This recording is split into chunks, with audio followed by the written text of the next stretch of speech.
been in the industry for such a long time, I do believe na love teams are very, very helpful to anyone's career. And it has been very helpful in mine.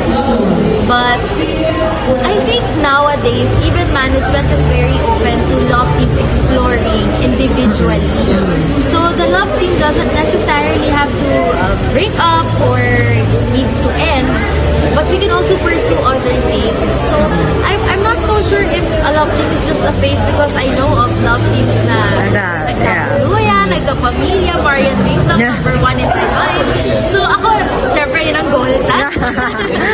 Pero ako, whatever happens in his career, I would love for him to pursue whatever he's passionate about. Same. Saan siya mag-grow. Like to grow together and separately. Yes. Yeah, same with me. I think we're very fortunate now that people are more open to having love teams explore solo projects. And maybe like in a few months or like a few years, you can come back together. You do a project together, then you do more projects solo. So it's for the growth of your partnership and for the growth of your solo project. It's also good so you don't lose your sense of individuality. Yeah.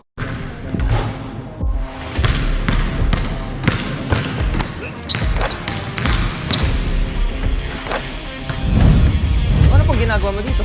Eh di ano pa? Eh dito coach you. Who are you? I'm Gio. Bro. Gusto ko lang malaman mo, mali ginawa mo.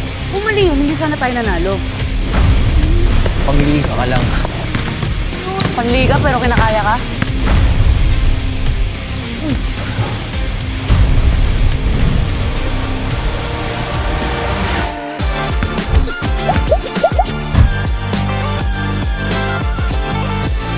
Hindi ko alam pero parang nagkakagusto na ako sa'yo, bro.